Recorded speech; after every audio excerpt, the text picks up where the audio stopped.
Viloyatimizda Sirdaryo daryosi kuniga bag'ishlangan seminar tashkil etildi. Unda suv xo'jaligi, ekologiya sohasi mutasaddilari, universitet olimlari, nodavlat, notijorat tashkilotlari, ommaviy axborot vositalari vakillari, shuningdek xalqaro tashkilotlarning mutaxassislari ishtirok etdi. Jarayon tafsilotlari bilan muxbirimiz lavhasida batafsil tanishasiz.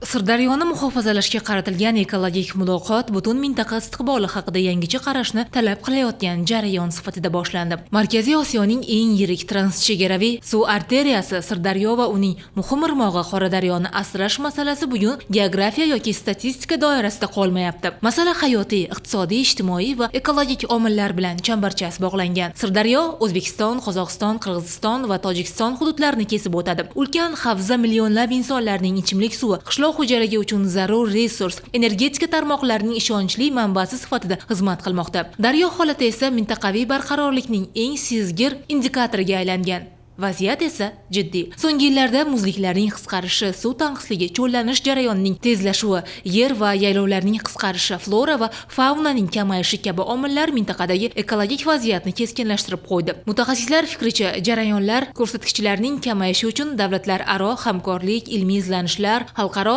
institutlar tashabbusi va fuqarolik jamiyatining faolligi bir maqsad sari yo'naltirilishi zarur. Bu tadbir Germaniya hamkorlik tashkiloti, GIZ hamda Shveysariya xalqaro taraqqiyot va hamkorlik agentligi SDC tomonidan qo'llangan holda Ekoharakat tomonidan loyiha amalga oshirilyapti. Bu loyihaning maqsadi xalqaro Amudaryo va xalqaro Sirdaryo kunlarini nishonlash va kalendarga kiritishdir.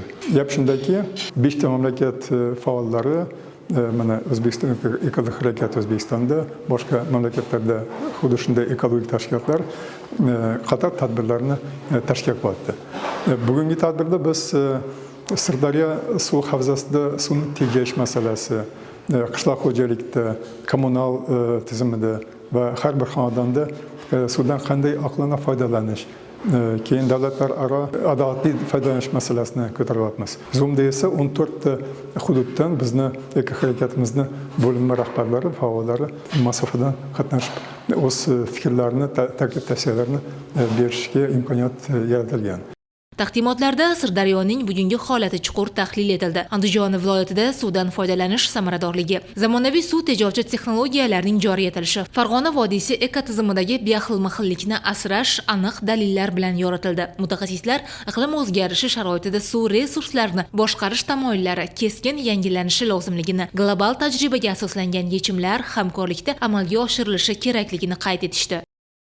Albatta biz mana shu tadbirlarni o'tkazganimizdan keyin yakuniy tadbirda Toshkentda hamma taklif tavsiyalarini umumlashtirib, hukumatimizga, xalqaro tashkilotlarga shu tavsiyalarni bermoqchimiz.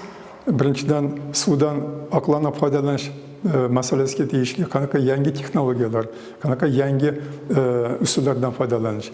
Ikkinchidan, mana shu ikkita daryoni xalqaro Amudaryo kuni va xalqaro Sirdaryo kunini ekologik kalendarga kiritish va xalqaro miqyosda keng nishonlash.